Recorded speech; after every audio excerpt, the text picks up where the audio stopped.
हम सब अपने जीवनों के अंदर बहुत से कार्य करते हैं, बहुत सी सोच रखते हैं।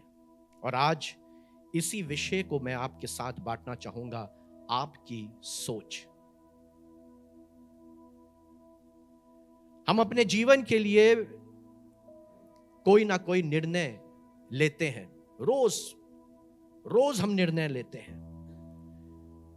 पहले हम उस निर्णय को बनाते हैं, उस सोच को अपने जीवन में बनाते हैं, और आपको मालूम होना चाहिए कि आगे चलकर वो ही सोच हमको बनाती है। और इसको मैं इस तरह से अगर आपको बताऊं कि एक बच्चा है, वो सोचता है कि मुझे पढ़ाई करनी चाहिए या मोबाइल देखना चाहिए। अब यहां पर आया एक निर्णय लेने का समय, और बच्चे ने अगर निर्णय लिया कि मुझे पढ़ाई के समय पर मोबाइल देखना है, तो आज उसने अपना निर्णय बनाया। मुझे कहने दीजिए कि यही जो निर्णय आज उसने लिया है, आगे चलकर उसके भविष्य को बनाएगा। पढ़ाई के समय में तुमने मोबाइल देखा, तो अब वैसा ही भविष्य तुम्हारा बनेगा। अब अगर तुम पास नहीं हो पाते हो, अब अगर तुम पढ़ाई में अच्छा नहीं कर पाते हो, तो इसका दोष किसका है? किसी और का है? परमेश्वर का? हमारा खुद का?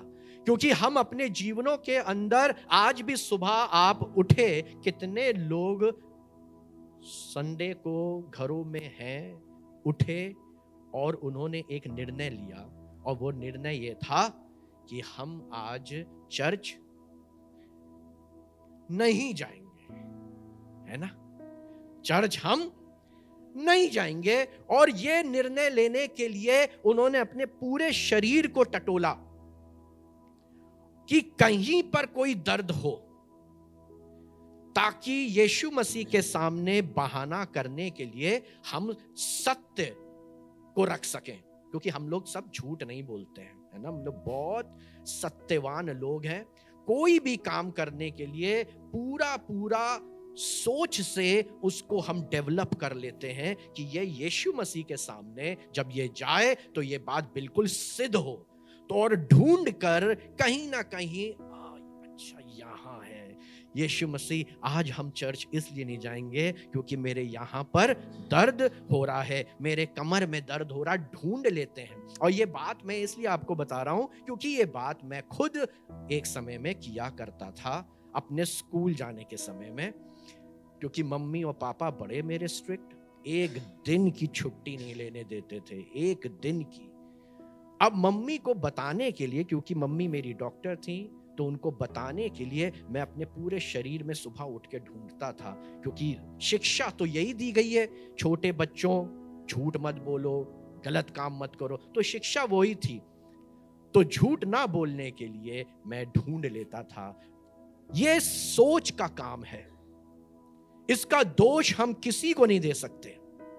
आपने भी सोचा कि आज आप परमेश्वर के भवन में आएंगे, इसलिए आप आज यहां उपस्थित हैं। अब सोचिएगा, अब मैंने आपके दिमाग में डाल दी है ये बात, सोचिएगा कि आज जो आप हैं वो क्यों हैं। अगर बहुत सारी चीजों में आपको कहीं ना कहीं कोई नकारात्मक बात दिखती है, कोई बीमारी दिखती है, तो बीमारी का कारण भी हम खुद हैं। इसका दोष भी हम किसी और को नहीं दे सकते।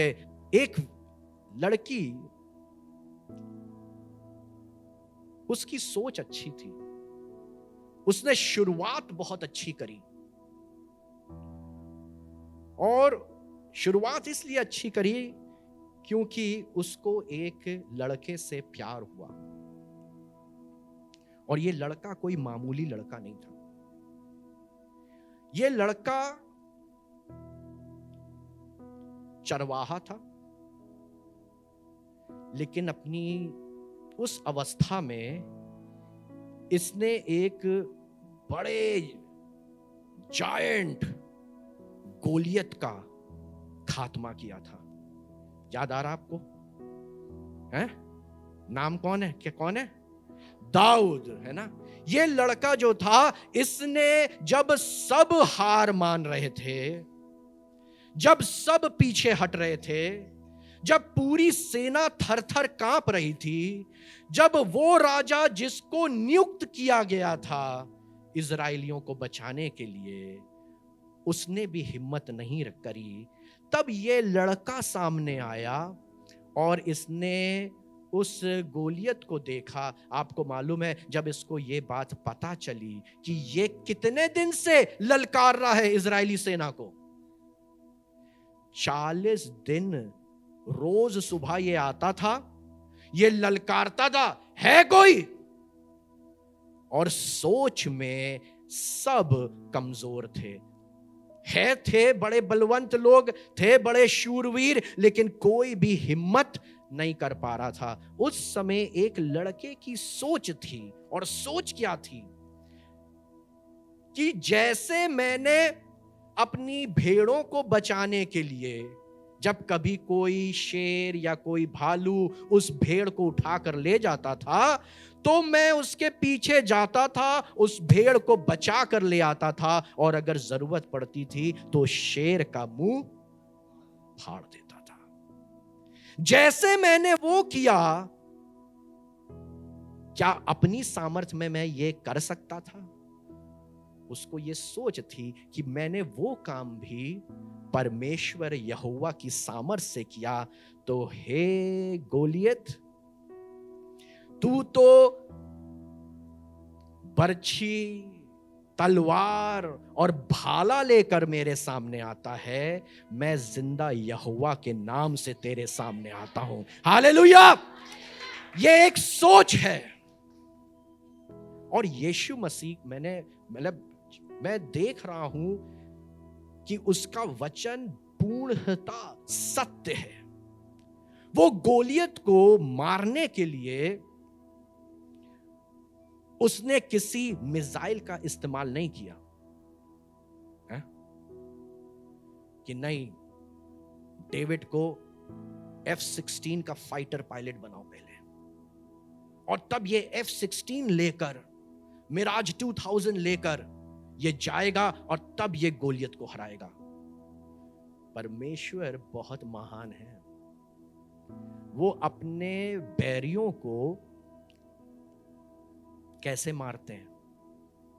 कैसे मारते हैं? बिल्कुल जो मामूली से दिखने वाले लोग हैं, उनकी सहायता से मारते हैं। हालेलुया! गोलियत को ना तलवार दी, ना भाला दिया, क्या लेकर गया था? अरे नहीं, गोफन तो गोलियत ने बोली नहीं, ना पत्थर बोले। गोलियत ने किस बात के बारे में बताया? अरे ये लाठी लेकर तू आया है। पढ़िएगा, गोलियत को पत्थर नहीं दिख रहे थे, ना दाऊद के पास जो गोफन थी वो दिख रहा था। गोलियत को दिखाई दी लाठी। वो डंडी लेकर आया था, जिस डंडी से शायद वो अपनी भेड़ों को इधर उधर करता होगा, बचाता होगा या उनको हकाता होगा। वो डंडी लेकर आया। गोलियत ने देखा, तू डंडी लेकर आया है? What do you understand I am? तूने मुझे क्या समझा है? तूने मुझे कुकुर के बराबर कर दिया। ये देखिएगा तरीका, परमेश्वर की भी सोच है। उसने गोलियत को इतनी सी भी इज्जत नहीं मिलने दी, और उस सोच के कारण दाऊद को डंडी लेकर, और वहीं नदी के पास से, वो पहले से लेकर नहीं आया था, वहीं नदी के पास से ऐसा लिखा हुआ है, उसने 5 चिकने पत्थर उठाए और वो लेके चला। अब उसमें भी परमेश्वर को देखिए, एक का वार करते कुछ नहीं हुआ, हा हा हा हा हा, टीवी पे देखा होगा आपने, हा हा हा हा, कुछ नहीं हुआ। पहला ही पत्थर ऐसी जगह पड़ा कि गोलियत मुंह के बल धराशाही हुआ। हालेलुया। ये सोच का फर्क है। आज हम बहुत सी मुसीबतों का सामना इसलिए नहीं कर पा रहे क्योंकि हम दाऊद जैसी सोच को अपने अंदर पैदा नहीं कर पा रहे कि जो पहले मैंने किया वो भी यहोवा के नाम से किया, तो आज भी जो मैं करूंगा वो भी जिंदा परमेश्वर यहोवा के नाम से करूंगा। अगर आपको कहीं लगता है कि पहले आपने क्योंकि बहुत अच्छी पढ़ाई करी है इसलिए आप कामयाब हैं, तो आगे का मैं नहीं बता सकता। अगर आपको लगता है क्योंकि आप बहुत ईमानदार हैं, क्योंकि आप बड़े अच्छे परिवार के हैं, बड़े शिष्टाचार है, बहुत ही ज्यादा आपके अंदर खुद में खूबियां भरी हुई हैं, इसलिए आपका परिवार अच्छा है, तो मैं आगे की गारंटी आपको नहीं दे सकता। लेकिन अगर आप पलट कर देखें कि मेरे बच्चे अच्छे हैं, मेरी पत्नी अच्छी है, मैं अच्छा हूं, मेरे माँ बाप अच्छे हैं, मेरे सारे रिश्तेदार अच्छे हैं, मेरा काम करने का तरीका अच्छा है, तो ये सब इसलिए है क्योंकि मैं ये सब यहोवा के नाम से करता हूं। और क्योंकि मैं यहोवा के नाम से मैं आज तक अच्छा हूं, तो मैं आगे भी उसके नाम से यही करता रहूंगा। हालेलुया। अपनी सोच को थोड़ा सा बदलिएगा। जब इस लड़की ने इस लड़के को देखा कि ये तो क्या हिम्मत है इसके अंदर, इसने गोलियत को हरा डाला, इस लड़की को इससे प्यार हो गया। किसी को भी हो जाएगा ऐसे व्यक्ति से, है ना। इस लड़की को प्यार हो गया। इसका बाप चाहता था कि किसी ना किसी तरह दाऊद का खात्मा किया जाए, क्योंकि जैसे जैसे दाऊद बढ़ता गया, दाऊद बहुत फेवरेट होता गया। और एक बड़ी अच्छी सी बात लिखी हुई है, वहां की जो लेडीज थी ना, उन्होंने क्या कहना शुरू किया कि साउल ने तो हजारों को मारा, लेकिन ये तो हजारों हजार को मारता है। और वो तारीफ करती थी। ये बात सुनकर शाऊल को कहीं ना कहीं इससे जलन होने लगी। ये भी सोच है। ये जलन क्या है? किसी और को बढ़ता देखकर और उसी के खिलाफ तुम उठ रहे हो। उसने अपनी बड़ी बेटी की शादी करने का वायदा किया था। उसने कहा था जो इस गोलियत को मारेगा, मैं उसकी शादी अपनी प्रिंसेस से करूंगा, अपनी राजकुमारी से करूंगा। उसके घराने को कभी भी कोई कर नहीं देना होगा। उसको मैं खूब बड़ा उपहार दूंगा, पुरस्कार दूंगा, सब कुछ करूंगा। ये कब की बात है? जब कोई भी लड़ने को तैयार नहीं था, तब दाऊद ने हिम्मत करी। सोच के वजह से वो आगे आया। शाऊल भी उस समय सोच रहा होगा कोई मिल जाए, कोई ऐसा व्यक्ति आ जाए जो इस समय हमारी सेना को बचा ले। और उस समय दाऊद निकल कर आया। कायदे से तो शाऊल को बहुत क्या होना चाहिए था? धन्यवादी होना चाहिए था, मान सम्मान करना चाहिए था। लेकिन एक सोच आई उसके अंदर, वो उससे ईर्ष्या करने लग गया। और इधर हुआ क्या, जिस लड़की की शादी, अपनी बड़ी बेटी की शादी के लिए उसने वायदा किया था, उसने उसकी शादी किसी और से कर दी। लेकिन ये जो उसकी एक और बेटी थी, छोटी बेटी थी, इसका नाम कोई बताएगा? मीकल, है ना। मीकल जो थी वो दाऊद को देखती थी और दाऊद से प्यार करने लग गई। एक अच्छी सोच, एक अच्छा व्यक्ति। और मीकल ने इस बात का इजहार किया। जब शाऊल को पता चला कि मेरी बेटी उससे प्यार करती है, तो फिर शाऊल ने क्या किया? एक सोच करी, हाँ मैं इस अपनी बेटी का इस्तेमाल करूंगा दाऊद को फंसाने के लिए और उसको मरवा डालूंगा। याद करो, शाऊल, इस लड़के ने अभी अभी उस गोलियत को मारा है।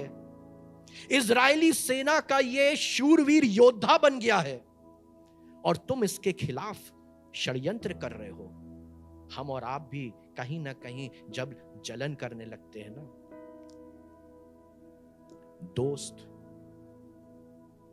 फेल हो जाए तो दुख होता है।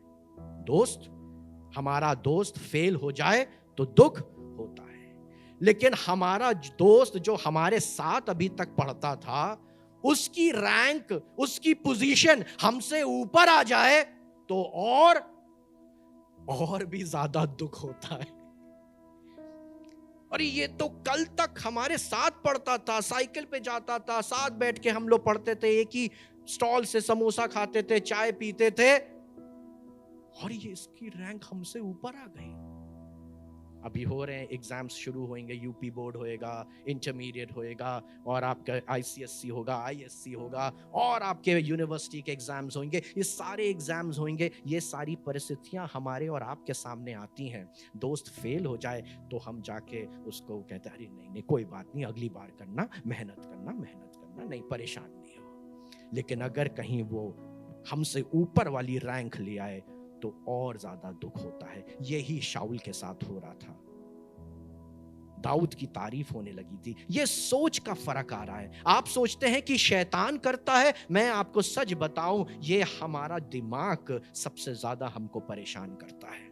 ये सारी चीजों को बिगाड़ने वाला ये शैतान है। अभी बैठे बैठे हम बहुत सी चीजें सोच रहे हैं और उसी सोच को लेकर हम आगे चलकर अपने कार्यों को करते हैं। मीकल दाऊद से प्यार करने लग गई। जब दाऊद को यह बात पता चली तो वो खुश हुआ कि मैं एक बार फिर, मेरे पास ये मौका है कि मैं शाऊल का दामाद बन जाऊं। ये बात उस तक पहुंचाई गई और राजा शाऊल ने एक कंडीशन रख दी। कंडीशन ये रख दी कि तुम जाओ पहले और कम से कम 100 हमारे विरोधियों को मार कर लाओ। पहले जाओ और मेरे 100 विरोधियों को मार कर लाओ। दाऊद एक्साइटेड थे। उन्होंने कहा 100, वो 200 को मार कर आए। और तब राजा के सामने वो खड़े हुए। अब तो करना ही पड़ेगा ना, अब तो करना ही पड़ेगा। और मीकल की शादी दाऊद के साथ हुई। यहां तक सब अच्छा चल रहा है, बहुत अच्छा चल रहा है, ठीक है। मीकल की खासियत मैं बताऊं, आप पढ़ें उसको। अगर आप निकालें पहला सैमुएल उसका 18वां अध्याय, पहला सैमुएल उसका 18वां अध्याय, और उसके पहले हम 20वें पद को पढ़ेंगे। पहला सैमुएल 18वां अध्याय और उसका 20वां पद। यहां लिखा हुआ है, और शाऊल की बेटी मीकल दाऊद से प्रीति रखने लगी, और जब इस बात का समाचार शाऊल को मिला तब वो प्रसन्न हुआ। आगे पढ़िएगा तो आपको समझ में आएगा कि शाऊल प्रसन्न क्यों हुआ। मैंने आपको बता दिया, जस्ट मैंने आपको बता दी कि शाऊल इस बात से प्रसन्न नहीं हुआ था कि मेरी बेटी की शादी दाऊद के साथ होने वाली है, लेकिन शाऊल इस बात से प्रसन्न हुआ कि उसको एक और मौका मिल गया दाऊद को मारने का। एक और वो षड्यंत्र रच सकता है दाऊद को मारने का। ये सोच यहां पर शाऊल की गड़बड़ाने लगी। आगे अब जब मीकल की खासियत मैं बता रहा हूं कि इस लड़की की भी सोच अच्छी थी, इसने दाऊद से प्यार किया, कोई गलत नहीं किया, लेकिन आगे देखे इसने क्या किया है। पहला सैमुएल उसका 19वां अध्याय, पहला सैमुएल उसका 19वां अध्याय और उसके 11वें पद से मैं पढ़ूंगा। पहला सैमुएल उसका 19वां अध्याय और उसके 11वें पद से। और शाऊल ने दाऊद के घर पर दूत इसलिए भेजे कि वे उसकी घात में रहें और बिहान को उसे मार डालें। तब दाऊद की स्त्री मीकल ने उसे यह कहकर जताया कि यदि तू इस रात को अपने प्राण ना बचाए तो बिहान को मारा जाएगा। दाऊद की पत्नी मीकल ने अपने पिता के खिलाफ, उसको ये बात पता चल गई थी कि मेरा पिता जो है वो दाऊद को मरवाना चाहता है।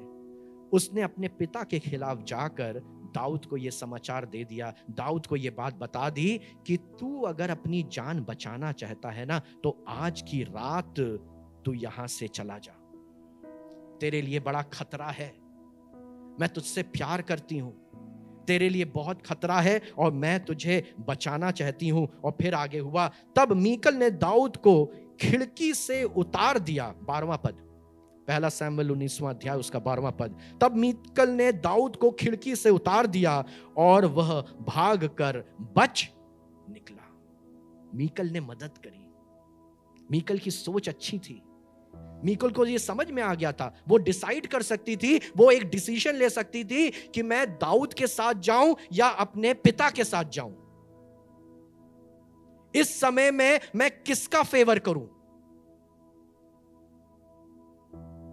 उसने एक सही डिसीजन लिया, उसने एक सही चॉइस करी। उसने अपने पिता साउल को छोड़कर उसने अपने पति दाऊद की ज्यादा परवाह करी और उसको बचाने का पूरा पूरा प्लान बनाया। मैं जैसा बता रहा हूं आपको, आगे पढ़िए। जब उसने ना केवल खिड़की से उसको नीचे उतारा, फिर आगे लिखा है 13वें पद में, तब मीकल ने गृह देवताओं को ले चारपाई पर लिटाया और बकरियों के रोए की तकिया उसके सिरहाने पर रखकर उनको वस्त्र उड़ा दिया। क्या किया मीकल ने अपने घर में कोई उसके मूर्ति होगी, कोई होगी, स्टैच्यू होगी, उसको उठाया, उसको उसी चारपाई पर लिटाया, उसको ऊन के कपड़े पहनाए और इस पूरा ढूंढ के रख दिया, ताकि ऐसा लगे कि वहां पर दाऊद सो रहा है। मीकल की सोच आप देख रही हैं, अपने पति को बचाने के लिए वो पूरी प्लानिंग कर रही है। एक अच्छी सोच है, किसी तरह से मैं अपने बाप के इस कार्य से अपने पति को मैं बचा लूं। फिर आगे,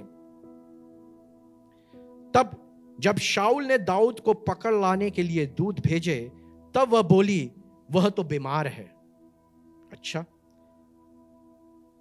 तब शाऊल ने दूतों को दाऊद को देखने के लिए भेजा और कहा, उसे चारपाई समेत मेरे पास लाओ कि मैं उसे मार डालूं। 16वां पद, जब दूत भीतर गए तब क्या देखते हैं कि चारपाई पर गृह देवता पड़े हैं और सिरहाने पर बकरियों के रोए की तकिया है। सो शाऊल ने मीकल से कहा, तूने मुझे ऐसा धोखा क्यों दिया? तूने मुझे ऐसा धोखा क्यों दिया? इसका आंसर मैं थोड़ी देर के बाद आपको दूंगा। तूने मुझे ऐसा धोखा क्यों दिया? मीकल ने पूरा प्लान बनाया। मीकल उससे प्यार करती थी, कैसे देख सकती थी कि वो मर जाए? उसने प्लान बनाया, खिड़की से उसको नीचे उतारा और फिर उसी चारपाई पे जहां दाऊद लेटा करते होंगे, वहां पर उसने एक मूर्ति को रखकर उसको कपड़े उड़ा दिए और ऐसा दिखाया जैसे दाऊद वहां पर लेटे हुए हैं। उसके बाप ने उससे पूछा, तूने मुझे ऐसा धोखा क्यों दिया? क्यों ऐसा तूने मेरे साथ किया? अभी तक मीकल, तुम्हारी सोच बहुत अच्छी है, तुम बहुत अच्छे निर्णय ले रही हो, तुम एक सही रास्ते पर हो, तुम एक अच्छा काम कर रही हो और तुमको ऐसा ही करता रहना था। मेरे और आपके जीवन के अंदर भी, हमारे जीवन में बहुत से ऐसे समय आते हैं जब हमको सही और गलत के बीच में निर्णय लेना होता है। हमको किसी ऐसे के साथ खड़ा होना पड़ता है जिसको शायद हम उतना अच्छे से जानते भी नहीं, लेकिन जब सही है तो सही है।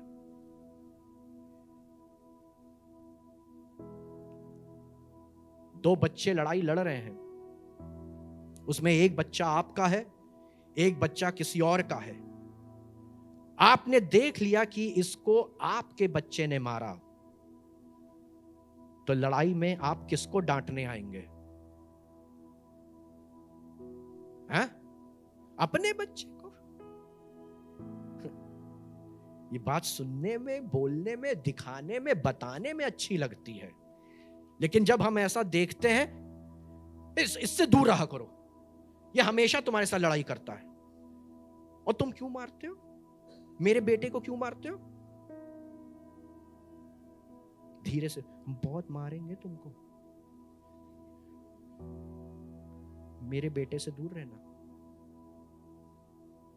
आपने क्या चुनाव किया? क्या आप सही का साथ दे पाए? ये आपकी सोच का खेल। आप कितने ज्यादा बाइबल पढ़ते हो, कितनी ज्यादा दुआ करते हो, लेकिन ऐसे छोटे हुए समय पर अगर आप सही निर्णय नहीं ले पाए, आपकी दुआ व्यर्थ चली गई, आपका बाइबल पढ़ना व्यर्थ हो गया, जब आप सच्चाई का साथ नहीं दे पाए। कायदा तो यह था कि आप अपने बच्चे को डांटते कि मैंने तुमको देखा, तुमने गलत किया, तुम्हें ऐसा नहीं करना चाहिए था। यही गलत सोच उस बच्चे में आ गई। मैं कुछ भी करूं, मेरी मां तो मुझे लाड और प्यार से बचा ही लेगी, मैं कुछ भी करूं। मां सही का साथ दो, बाप सही का साथ दो, बहन सही का साथ दो, भाई सही का साथ दो। हां, तुमको हो सकता है अपने बाप के विरोध होना पड़े, लेकिन तुम सही का साथ दो। मीकल ने वो ही किया। बाप ने उससे पूछा, तूने मुझे क्यों धोखा दिया? तूने ऐसा क्यों किया? अभी तक तो सारी बातें बहुत अच्छी थी, बहुत बढ़िया, सब कुछ बहुत अच्छा। आपको मालूम है, दाऊद वहां से भागते गए, बच के तो निकल गए, लेकिन बचना इतना आसान नहीं था। वहां से वो भागते गए और बीच में बहुत कुछ हुआ। बीच में बहुत कुछ हुआ। बहुत बार ऐसा हुआ कि शाऊल उनको बिल्कुल मारने पर थे। बीच में ऐसा हुआ कि एक जगह पर दाऊद बिल्कुल उनको मारने पर थे। लेकिन इन सारी चीजों से होते होते होते होते समय बीतता गया और एक समय ऐसा आया, एक बार फिर ये मुमकिन हुआ कि दाऊद वापस लौट कर आए। एक बार फिर ये मुमकिन हुआ। मीकल अभी तक सही रास्ते पे थी, और अब एक ऐसा समय, जैसा मैंने आपको बताया कि बहुत लंबा समय बीत गया और इसके अंदर बहुत कुछ हुआ। लेकिन एक बार फिर ये मौका आ रहा था कि दाऊद वापस आए, वापस उसी जगह पर आए, क्योंकि अब शाऊल मर चुके हैं, सब कुछ खत्म हो चुका है। दाऊद का वापस आने का समय हो रहा है। दाऊद को फिर से सारा राज्य मिलने वाला है। उसको यहूदा का भी राज मिलने वाला है और इजराइलियों का भी राज मिलने वाला है। पूरा राज्य उसको मिलने वाला है। और तब दाऊद ने किसी को याद किया।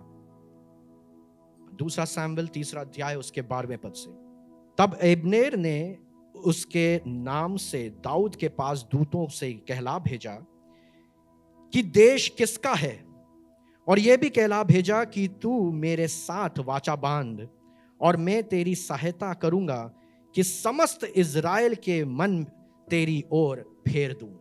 अब्नेर शाऊल के कमांडर थे और उन्होंने अपने नाम से दाऊद के पास ये मैसेज भेजा कि तू वापस आ।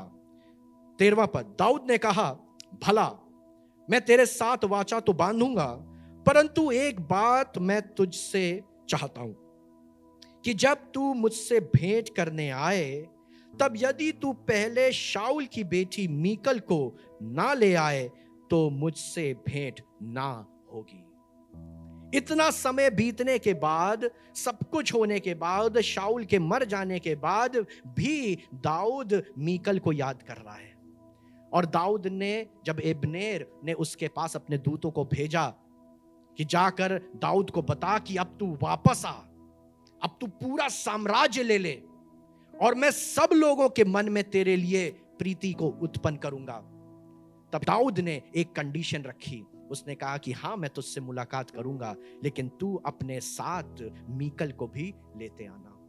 बहुत अच्छी बात है, सारी बातें बहुत अच्छी हो रही हैं, दोनों तरफ से प्यार दिख रहा है।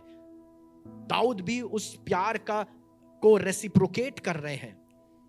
जिस मीकल ने उनको बचाया था, वो उस बात का मान कर रहे हैं। फिर आगे क्या होता है, आइए देखें।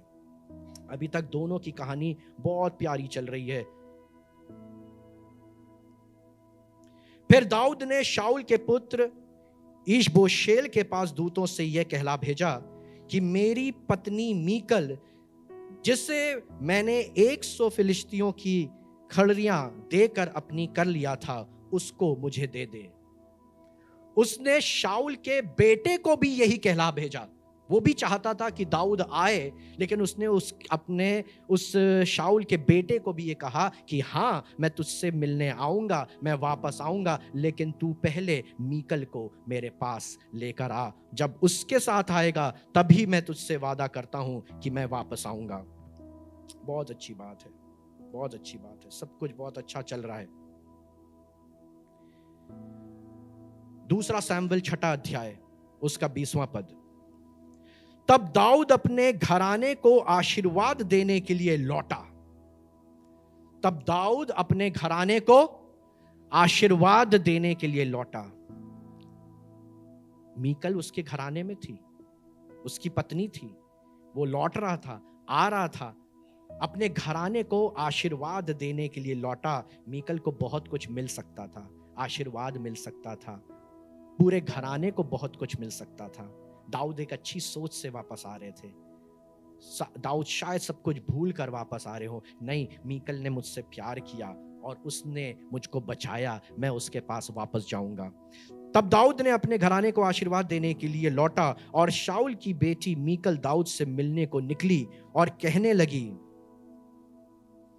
आज इजराइल का राजा जब अपने शरीर अपने कर्मचारियों की लौंडियों के सामने ऐसा उघाड़े हुए था जैसा कोई निकम्मा अपना तन उघाड़े रहता है, तब क्या ही प्रतापी देख पड़ता था।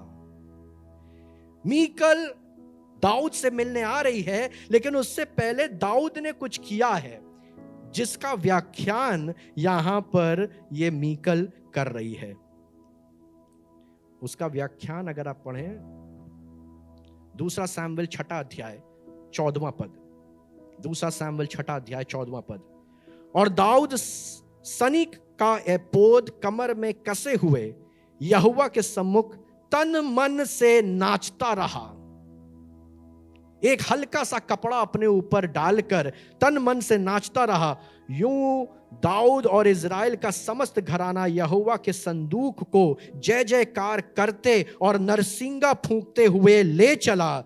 जब यहोवा का संदूक दाऊदपुर में आ रहा था, तब शाऊल की बेटी मीकल ने खिड़की से झांक कर दाऊद राजा को यहोवा के सामने या यहोवा के सम्मुख नाचते कूदते देखा और उसे मन ही मन में तुच्छ जाना। सोच बदल गई। इसी मीकल ने दाऊद से प्यार किया। क्यों प्यार किया? क्योंकि दाऊद ने गोलियत को मारा। दाऊद में उसने उस शूरवीरता को देखी। दाऊद में उसने राजा के प्रताप को देखा, उस महानता को देखा और उससे प्यार हो गया। आज ये दाऊद फिर से अपनी सोच के अनुसार कि पहले जब मैं भेड़ बकरियों को चराता था तो मैंने जब किसी शेर को मारा तो यहोवा की सहायता से मारा, जब मैंने गोलियत को मारा तो मैं यहोवा की सहायता से मारा, और आज भी जब मैं वापस अपने साम्राज्य में आ रहा हूं तो यहोवा की सहायता से आ रहा हूं। इसलिए वो नाचता कूदता उस वाचा के संदूक के सामने अपने आप को पूरे उघाड़े हुए था, किसी बात की शर्म नहीं कर रहा था। आज मेरी और आपकी परिस्थिति इस सोच के वजह से बदल जाती है। जब तक हम कुछ नहीं होते हैं तब तक हम घुटनों पर आके परमेश्वर से प्रार्थना करते हैं। मैं फिर से आपको बताऊं, यह मेरे साथ हुआ। जब तक मुझको नौकरी नहीं मिल रही थी, मैं रो रो के छत पर अकेले जा जाके रो रो के परमेश्वर के सामने अपनी दरख्वास्त को रखता था। नहीं सोचता था इस बात को कि मैं मिट्टी में बैठा हूं, कंकड़ में बैठा हूं, कहां बैठा हूं। मेरे पापा को हार्ट अटैक आया था, उस हॉस्पिटल के अंदर, लुधियाना में हॉस्पिटल था, उस हॉस्पिटल के अंदर मैं सीढ़ियों पर बैठकर रोता था और जोर जोर से परमेश्वर की दुहाई देता था कि मेरे पापा को बचा लीजिए। अगल बगल के चलने वाले लोग कहते थे, हाँ इसके पिताजी बहुत बीमार हैं, बहुत दिनों से बीमार हैं, ठीक नहीं हो रहे हैं, लड़के ने शायद अपना होश खो दिया है, ये पागल हो गया है। लुधियाना में कोई मेरा जान पहचान का नहीं था। रोते थे, परमेश्वर के नाम की दुहाई देते थे, लोगों ने शायद तुच्छ समझा। लेकिन मैं आपको बताऊं, जब हम ऐसा करते हैं ना, अपनी सोच में अपने यहोवा को ध्यान करिएगा, ध्यान करिएगा, ध्यान करिएगा, उसकी इतनी सी भी इज्जत मत लीजिएगा अपने ऊपर। जब उसके सामने आने का मौका मिलाए तो चाहे तुम कोई भी उपाधि रखते हो, घुटनों पे आ जाना। Those who kneel in front of God can only stand up to anything in this world. जो खुदा के सामने घुटने टेकते हैं वो संसार में किसी भी चीज के सामने खड़े रह सकते हैं। अपनी सोच को बदलिए। अच्छी बात है कि दाऊद में आज भी वही सोच है और वो खुदा के संदूक के सामने, वाचा के संदूक के सामने वैसे ही नाच रहा है, कूद रहा है, खुशी मना रहा है, जश्न मना रहा है, क्योंकि उसको मालूम है यही वो संदूक है। थोड़े दिन किसी और के घर में था तो उसका घराना बढ़ने लगा। दाऊद भूला नहीं इस बात को। अभी कुछ ही समय पहले, थोड़े दिन ये किसी और के घर में रखा गया था और उसका घराना रातों रात बढ़ने लगा, तरक्की होने लगी। दाऊद को यह बात समझ में आ गई। अब वो उघाड़े बिल्कुल नाच रहा है, एक ही कपड़ा बांधे परमेश्वर के सामने नाच रहा है। अरे तू तो राजा है। उसी की खुद की पत्नी, वही मीकल जो अभी तक एक अच्छी सोच रखी थी, अब उसके अंदर यह सोच आई कि ये तो राजा है, ये कैसे अपने कर्मचारियों के सामने नाच रहा है। जस्ट इमेजिन करिए, आपने दुआ करी मुझे किसी कंपनी में मैनेजर की पोस्ट मिल जाए, आप मैनेजर बन गए। आप अब क्या घुटनों पे आके दुआ करोगे? अब धीरे से पत्नी कहती है, कुछ तो इज्जत किया करो, अब तुम पोजीशन वाले हो, तुम कोट पहनते हो, सूट पहनते हो, कुछ तो शर्म किया करो, अपना स्टाइल करो। तुम्हारा स्टाइल होना चाहिए, तुम्हारा स्टाइल ऐसा होना चाहिए कि जाओ ऐसे खड़े, जब लोग हाथ मिलाने आए तो ऐसे हाथ रखा, उनको बढ़ाने दो। अभी आप क्या करते हैं?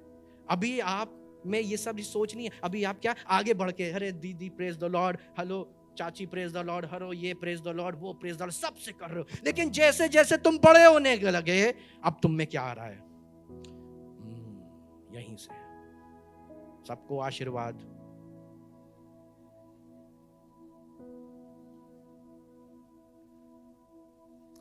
दाऊद उसी अवस्था में कर्मचारियों के सामने, अपने लोगों के सामने नाचता रहा, कूदता रहा, और मीकल को यह बात समझ में नहीं आ रही थी।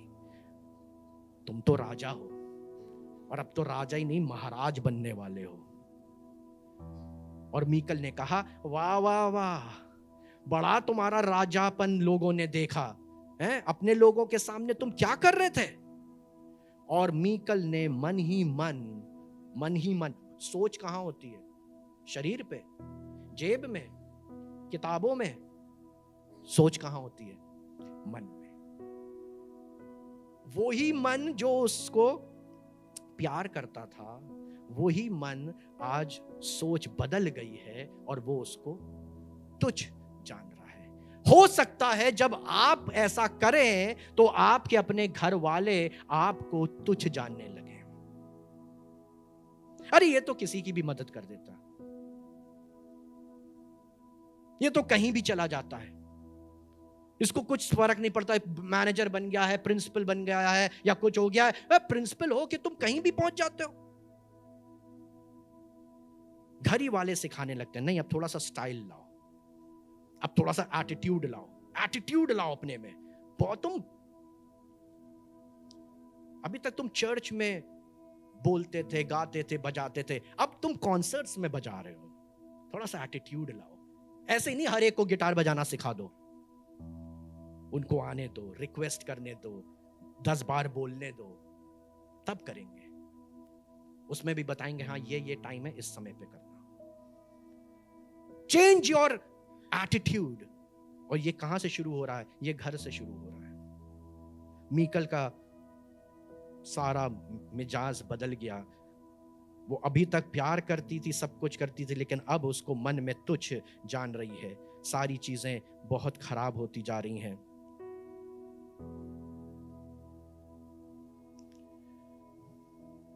दूसरा सैमुएल छठा अध्याय 21वां पद। दाऊद ने मीकल से कहा, यहोवा जिसने तेरे पिता और उसके समस्त घराने की संति मुझको चुनकर अपनी प्रजा इज़राइल का प्रधान होने को ठहरा दिया है, उसके सम्मुख मैंने ऐसा खेला और मैं यहोवा के सम्मुख इसी प्रकार खेला करूंगा।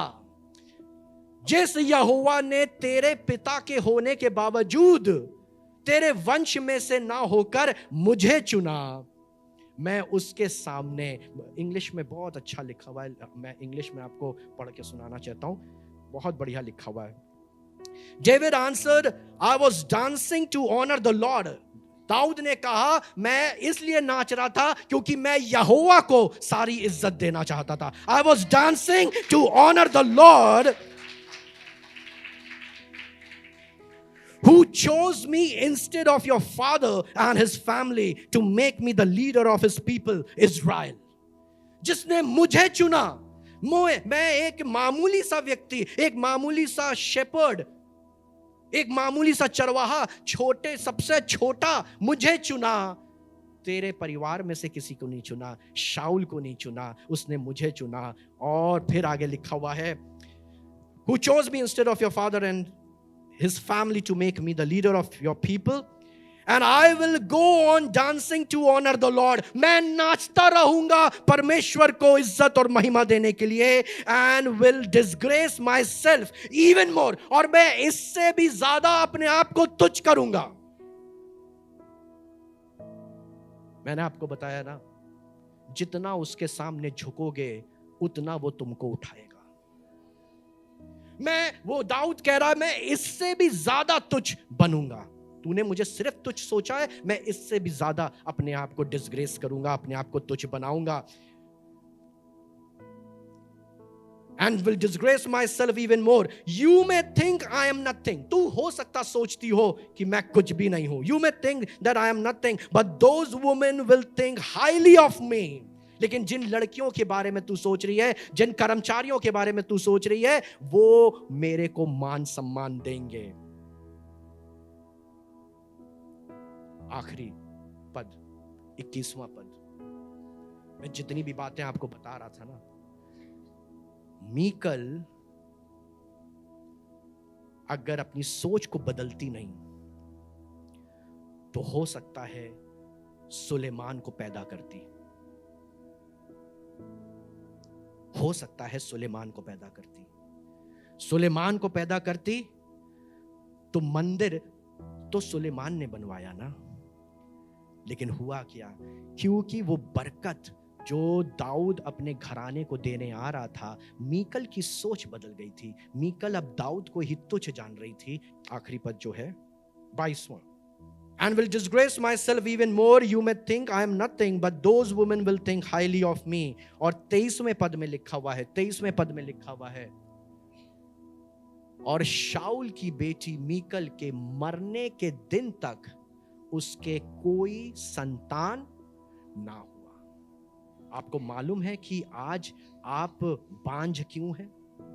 आपको मालूम है कि आज आपकी चीजों में वो फलवंत क्यों नहीं हो रहा है? आपको मालूम है कि आप बढ़ क्यों नहीं पा रहे हैं? आपको मालूम है कि आपकी तरक्की क्यों नहीं हो पा रही है? आपके घर में आशीषें, बरकतें क्यों नहीं हो पा रही हैं? क्योंकि आपकी कहीं ना कहीं सोच गड़बड़ हो गई है। आपने शुरुआत बहुत अच्छी करी कि आप यीशु मसीह से प्यार करते हैं, लेकिन बीच में आप भटक गए। जैसे जैसे आप बढ़ने लगे, आपका मार्ग आप भटक गए। और मीकल के बारे में लिखा हुआ है कि वो दाऊद की पत्नी होने के बावजूद भी वो बांझ रह गई, उसके कोई संतान ना हुआ। फिर आगे की कहानी तो बहुत कुछ है, लेकिन मैं आज आपसे सिर्फ यही कहना चाहता हूं, अपनी सोच को बिगड़ने मत दें। जो आप मन में सोचते हैं ना, वही आप हकीकत में होते हैं। और मन को खराब मत होने दें। मन में ईर्ष्या मत लाएं, मन में जलन ना लाएं, मन में अपने आप में घमंड पैदा ना करें। लेकिन मैं सच बताऊं, जब यीशु मसीह के लिए कुछ करने की बात आ जाए ना, तो किसी की परवाह ना करें, किसी की परवाह ना करें, किसी की परवाह ना करें। चाहे वो माँ बाप हो, चाहे वो भाई बहन हो, चाहे वो पत्नी हो, चाहे बच्चे हो। आप कई बार रुक जाते हैं कि बच्चों के सामने मैं कैसे प्रार्थना करूं,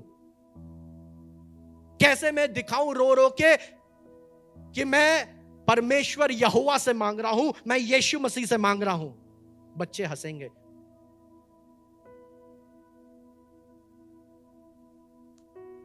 मत सोचिए ऐसा।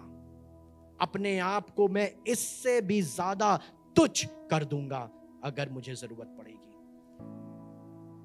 और तब इसी वजह से लिखा हुआ है, मैं बस आखिरी पद पढ़वाऊंगा फिर खत्म करूंगा। मैंने आपसे शुरू में कहा था ना कि शाऊल ने मीकल से एक क्वेश्चन पूछा था कि तूने ऐसा क्यों कहा। लूका उसका 14वां अध्याय और उसका 26वां पद। अगर कोई मेरे पास आए और अपने बाप और अपने माँ और बीवी और बच्चों और भाइयों और बहनों, बल्कि अपनी जान से भी दुश्मनी ना करे, तो मेरा शागिर्द नहीं हो सकता। मैं फिर से पढ़ रहा हूं आपके लिए, पढ़िएगा इसको। यदि कोई मेरे पास आए और अपने पिता और माता और पत्नी और लड़के बालों और भाइयों और बहनों वरन अपने प्राण को भी अभी प्रिय ना जाने, तो वह मेरा चेला नहीं हो सकता। अगर तुमने इन सब को महत्व दे रखा है, चाहे वो तुम्हारा माँ हो, बाप हो, भाई हो, बहन हो, पत्नी हो, बच्चे हो, कोई भी परमेश्वर की राह में अगर आ रहा है और अगर तुमने उसको मान सम्मान दे रखा है, तो तुम मेरे शागिर्द नहीं हो सकते हो। Nothing in comparison to the Lord our God Almighty. कोई भी उसके तुल्य नहीं है। जब ये वाली बात आएगी तो I will give the top preference to my God. मैं प्रायोरिटी पे, अपनी टॉप प्रायोरिटी पे अपने यहोवा को, अपने यीशु को रखूंगा। Hallelujah, hallelujah. प्रभु यीशु मसीह आपको ऐसी ही सोच दे कि आपका जीवन फलवंत और फलवंत होता चला जाए। हालेलुया।